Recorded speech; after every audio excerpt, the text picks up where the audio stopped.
بازا بازا هر آنچه هستی بازا، گر کافر و گبر و بت پرستی بازا. این درگه ما درگه نومیدی نیست، 100 بار اگر توبه شکستی بازا. غم مخور ای بنده غم خارت منم، این جهان و آن جهان یارت منم.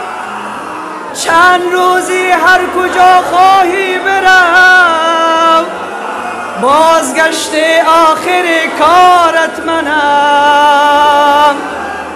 گر سحرگاهی بنالی زار زار، دوست دار ناله زارت منم.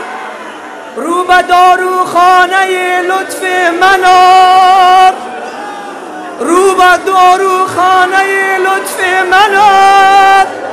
چون شفای جان بیمارت منم. گر به جنت می روی بی ما مرو، گر به جنت می روی بی ما مرو. چون صفای باغ و بستانت منم. الله اکبر الله اکبر. چقدر شیرین است. غم مخور ای بنده غم خارت منم. ای الله، ما به در تو آمدیم، پروردگارا با قلب مملو از امید به رحمتت. یا الله، ما را از در خودت امروز قسمی بیرون بگردان که با آب رحمتت ما را پاک کرده باشی. غمخوار ما الله است، الله جانان.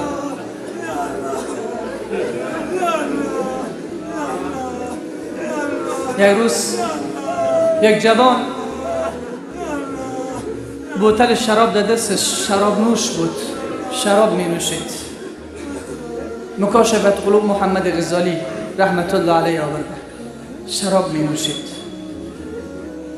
بوتل شراب به دستش در کوچه و پس کوچه های مدینه پت و پنهان می گذشت که کسی مرا نبیند. که در همین اثنا عمر پیدا شد. خدا وقت تو را به رحمت خود بگیره، وقت الله بخواهد گناه تو را بپوشاند، وقت الله بخواهد به لحظه حالت را از این بر به اون بر می کند. عمر از راه رسید، بوتل شراب به دست جوان، بوتل خود را به زیر بغل خود زد. حضرت عمر از دور تماشا کرد، نزدیک آمد، به جوان گفت فی چیز زیر قولت. پیش از اینکه حضرت عمر برسد، این جوان به الله ناله می کند. خدایا این همه کرده، پروردگار این همه خطا و اشتباهی که من کردم، دل شکستگی الله زیاد دوست داره. من پیش از اینکه داستان بیان کنم یک مثال براتون بگویم. یک ظرف قیمت بها در داخل خانه داری تو. یکی از بزرگای مثال را میگفت، یک ظرف قیمت بها، فرزندت رفته یک روز رو مشکنانه، عتیقه است، قیمت بها، به سختی به دستش آوردی.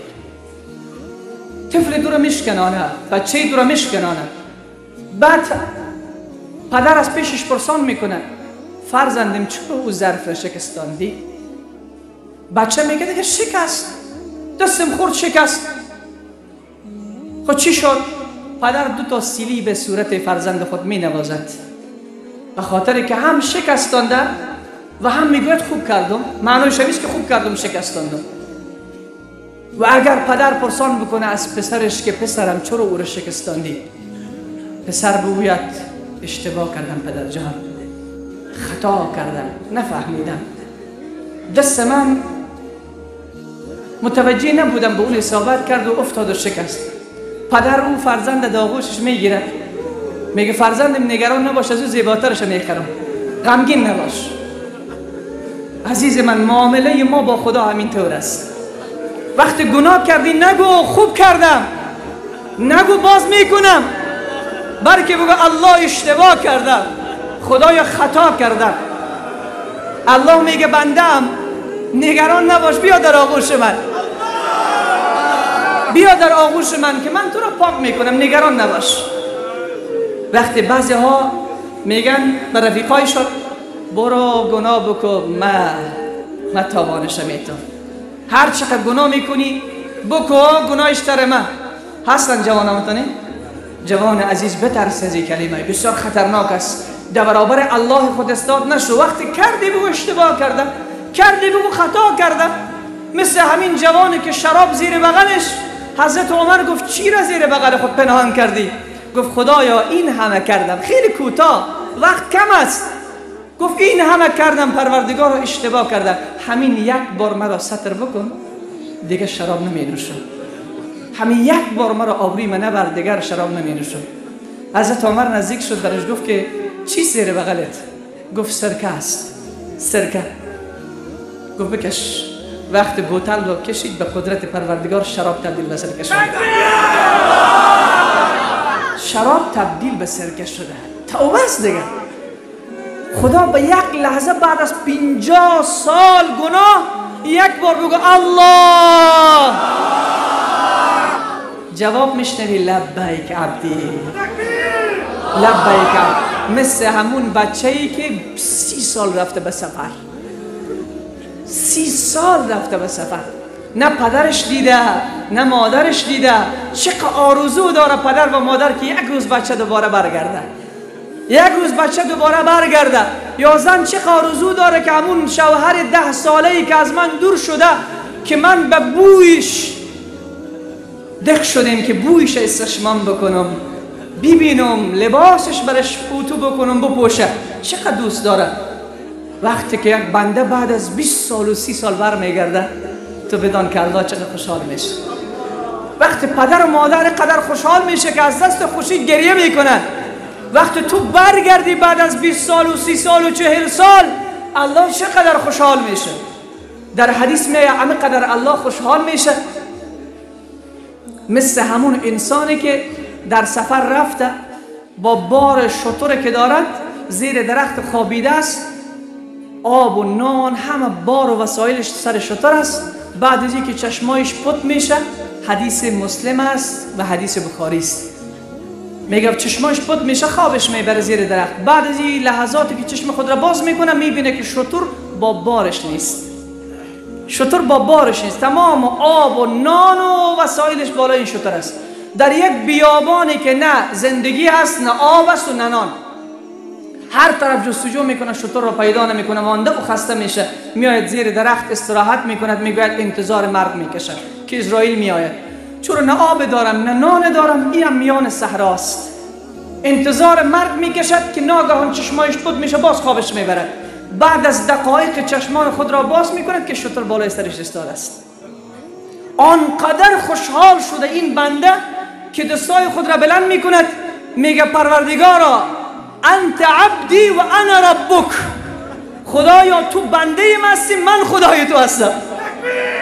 اینقدر خوشحال میشه که نمیفهمه چی میگه. میگه خدایا تو بنده من هستی، من خدای تو هستم. در حدیث میآید وقت بنده بر میگردد از گناه به سوی خدا، خدا از این هم بالاتر خوشحال میشه. بگو الله اکبر. از این بالاتر خوشحال میشود. پس فقط تو برگرد. یک داستان دیگر کوتاه میگم و دعا میکنم.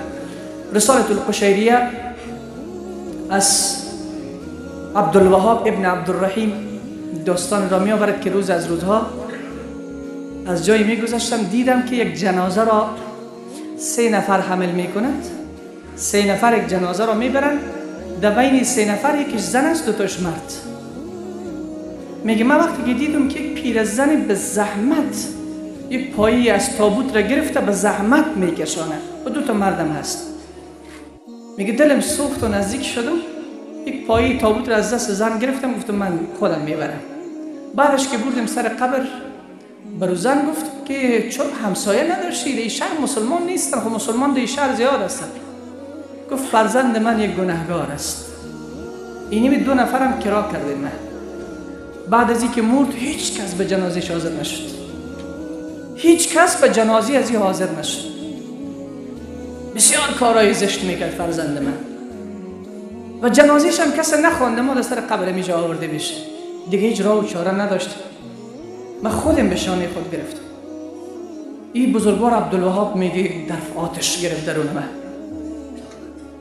بار آتش گرفت که بنده همه از این روی گردان هستن، خدا با این چه میکنه؟ چقدر گناهگار است که همه این کس آماده نشده به جنازه از این حاضر شود. جوان است، خودش جوان. میگه دلم بسیار سوخت. این مادرم گریه میکرد، فرزندش است. خب اشک میریزانه هم به گناهش، همی که کسی به جنازهش نیست، کسی نماز جنازهش نخوانده، کسی تابوتش حمل نمیکنه. میگه بعد نماز جنازه برش خواندم، دفنش کردیم. این مادر گفتم بیا مادر جان همراه من. بردیم چیزی که در خانه داشتیم برش دادم. گریه میکرد، اصلا گریهش خاموش نمیشد. بعد از این همین شب خود عبدالوهاب میگوید من خواب کردم با غم اندوه. در خواب دیدم که همین جوان یک تاج از طلا سرش است، سر یک تخت از طلا نشسته است در یک باغ بسیار زیبا. میگه من جوان نزدیک شدم، برش گفتم تو جوان کیستی؟ گفت من همون مخنثی که امروز کس جنازه مرا نمیخوان، همه از من روگردان بودن. گفتم خدا با تو چه کرده ای جوان؟ گفت پروردگار به من گفت ای بنده ام، اگر کل بندگان از تو روگردان شدن، من خدا هستم، من الله هستم. بنده من اینقدر نباید خار شود، بنده من نباید اینقدر ذلیل شود. بنده ام رحمت من است، برو تو رو بخشیدم. گفت الان که میبینی جنت است. پس عزیز من هر چقدر روسیا هستی، من خودم هم خیلی روسیا هستم، من خودم خیلی گناه کردم. یه وقتی که در خلوت یادم میآید گناهان خودم، کاملا مایوس میشارم که چقدر نافرمانی خدا را ما کردیم. ولی وقت رحمت او را میشنویم، دل ما پر از امید و رحمت میشود.